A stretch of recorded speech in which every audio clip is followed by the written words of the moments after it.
Do you think that there's female gun makers all over the world or what? Yeah, bro? who do you think was working production in World War II when all of our men were going overseas? They weren't designing the guns. They were literally on an assembly line putting a fucking screw in a fucking piece of metal. They weren't designing weapons. What world do you live in? That's great. And at the end of the day, both jobs matter. You could be the best engineer in the world. If you don't have somebody building your shit, it doesn't fucking matter. Andrew Wilson and the woke streamer Destiny got into an extremely heated debate live on stream, and Andrew Wilson destroyed Destiny on his own show on many different topics. Let's get into this clip here where Andrew Wilson absolutely destroys Destiny's entire woke worldview as well as the rest of the woke cult. It's just right now, we like the way that society works. We have a whole it's men don't do anything. It's the massive institutions that we've created around our countries that ensure rights. You don't get rights from men. You get rights from the protections that the institutions of government have guaranteed you, right? There are men in all sorts of different countries, but the rights that women have afforded to them dramatically vary from country to country, regardless of what man is going to protect them. You know, you might have the strongest male defender ever in Afghanistan, but it doesn't mean you're going to college if you're a woman there.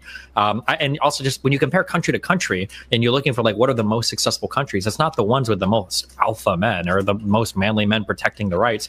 It's generally you're looking for things like, do women have access to birth control, and are they participating in the economy? So I don't know. It's just like it's a very crude argument. Well, there's a bunch of things that are kind of smuggled in there, right? So the first thing is kind of smuggled in is you talk about institutions being the protectors of rights. Institutions are just a coalition of people, individuals. They're going to rely on the enforcement arm also of men. You say it's not masculine men who are defending these rights. However, it is masculine men who are in the military, in law enforcement, things like this, who are the enforcement arm of these rights, who these government institutions rely heavily on in order to enforce what their will is. So it always does come down to enforcement. Do you think then that the countries where women have the most rights are the countries with the most masculine, strong men? So they're not mutually exclusive or non-exclusive. I didn't say they're mutually exclusive. I'm asking because you make it sound like it's just strong men that grant rights. So does that mean that if I were to look at all the women's rights in the world, there's a problem there? There's a smuggling again where you say strong masculine men are the only ones doing them. I'm just saying men is the default are the ones who are doing this. Wait, but why do you say men are the default? Like, we can run that back a little bit more reductively. Shouldn't it be 6 feet or taller men? Like, don't all men that are 5'8" and lower get their rights from men that are 6 feet and taller? No. Why not? Because they don't have a non-equalization on force. A 5'8" person can defend themselves against a 6 foot person. In general, do you think that's true? I think that there are some advantages, but if you're going to do that, then on average, no, not some advantages. I'm saying on average, if we look at combat sports with no weight classes, you think 5'8" men are defending? Well, hang on. So if we're going to use averages, then let's use averages and say that we have an average for a reason because most men are inside of that average, right? So if that's true, then most of the men who would be falling in these jobs are going to be within that average, Destiny. So sure, but I'm just asking if we run this all the way back. So any man that's below the average height, any man that's 5'9" or lower, their rights are also being defended by men that are 6'2" and taller. Well, no, that wouldn't be a direct correlate for equalization because men who are 6 foot. Because men who are 6 foot. These people like Destiny just argue in such bad faith, man. Like, why does it have to become this semantics game? It's kind of just a basic fact of reality. I mean, let me know in the comments. I'm sure a lot of you disagree because this is kind of an uncomfortable topic for a lot of people. But to me, it's just such a basic, obvious fact of reality that if men didn't exist to fight wars and fight for freedom and fight for rights and things like that, there probably wouldn't be much freedom or rights. Like, obviously, if men didn't exist across the globe, then there would be. But I'm saying, like, if there weren't people in America who were men who went to war and fought wars and fought for rights for certain people to, I don't know, free slaves or fight for rights for women to be able to vote and things like that, to be able to work, there probably wouldn't be much rights, okay? Also, if men didn't exist, there wouldn't be much of anything, to be honest with you. Not even just because of the fact that, you know, you can't reproduce.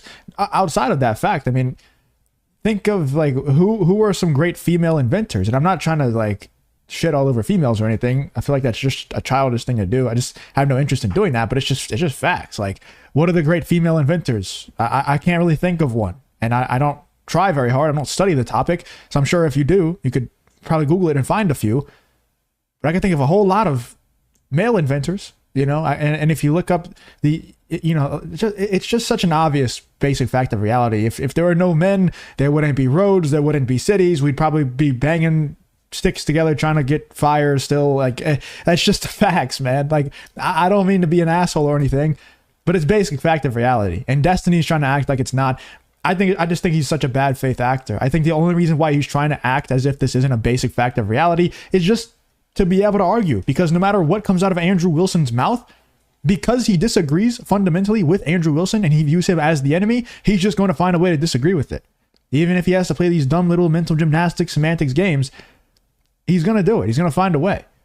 That's why I used to watch Destiny stuff back in the day, because I used to think it was just interesting debates. It was interesting conversations. He had an interesting point of view, even though I disagree with him 95% of the time. Nowadays, it's just such bad faith arguments coming from him that it's just an unwatchable thing. Andrew Wilson's going to continue to cook him, though, for the rest of this video. Let's check it out. But there's far fewer of them than men who are in the average aggregate. So therefore, the force equalization is different. However, if you're looking at the force differential from men to women, the average is so lopsided that even weak men can generally defend themselves fairly well against strong women. If you want to do force equalization there, then shouldn't we be looking at people that prefer a heavily patriarchal society versus people that prefer a more egalitarian one? And the force equalization for women on the egalitarian one would be probably that most men would side with that over the ones that want the heavily patriarchal one? Yeah, but that would go with my point, which is that men are the ones who are the rights givers. But men aren't just the rights givers there, because a coalition of 5'9" and shorter men with women are probably going to defend rights more than a coalition of 6 foot plus alpha men. But the distinction there is that you said it yourself, it would be a coalition of men and women, but it'll never be women. So it'll always have to be men. And it'll never be 5'8" and lower men, I don't think, no, right? It will always be. The default will always go to men. Men can always enforce their rights collectively. Okay, so you just want to arbitrarily cut it off at just men, but not go into any of the delineations. I just went into every delineation with you. Which one would you like to go into? I mean, I already said it. I think that you could argue that taller men are the ones that run society, and shorter men only exist in society essentially at the behest of larger men, basically. Yeah, but we just covered this. That's true. You could say that, but if you're looking at an average, then you're saying that the men who are outside of the average are fewer in number than the men who are in the average. So they're outnumbered. So I don't know what your point is. I mean, it could be the slightly taller men could probably take on 1.5 shorter men. I'm sure we could find some average where 30% of men in society can run the other 70%. And it's still men. Like nobody looks at... And it's still men. Sure. That's the point. It is men, but now I'm going into height. But you want to go back on just the man, the fact that it's like the man thing. But again, and to go very broad, because now, I mean, I feel like we kind of see how ridiculous the argument is, and just like saying, just men, just men, just men. I haven't heard you refute it. Broadly speaking, right, it's hard to refute because it's almost unfalsifiable, because you're talking about half the population of the planet, right? Like, how am I supposed to refute that men are important in guarding rights? There are no countries that exist without men. But when I try to think of like, well, what's the refutation of this? Here would be an interesting thing. Do the countries with the strongest men have the most rights? Not really, no. In fact, just the opposite. I remember hearing so many jokes about how because Russia is so masculine and manly that all the trans Ukrainian soldiers were going to be getting murdered by the brave Russian soldiers. And here we've got drone operators, tossing grenades on Russian troops blowing themselves, right? So it doesn't seem to be the case that like just strong men are a good predictor of rights. So hang on, wait a second. Go for it. So men can take your rights away in those other countries too?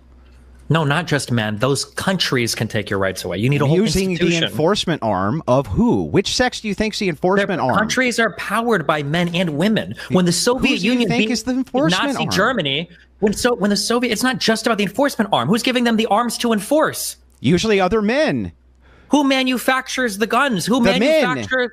Do you think that there's female gun makers all over the world or what? Yeah, bro? Who do you think was working production in World War II when all of our men were going overseas? They weren't designing the guns. They were literally on an assembly line putting a fucking screw in a fucking piece of metal. They weren't designing weapons. What world do you live in? That's great, and at the end of the day, both jobs matter. You could be the best engineer in the world. If you don't have somebody building your shit, it doesn't fucking matter. Yeah, that's nice. Women can be Dude, you could tell Destiny had no idea what to say right there, because Andrew Wilson's more well-researched than him. And he's like, yeah, but at the end of the day, both jobs matter. He had no idea what to say. The only thing he had to resort to is both jobs matter. Of course they matter, but one takes a whole lot more skill, and one is a whole lot, like you could get a monkey to put a gun together if you train it well enough.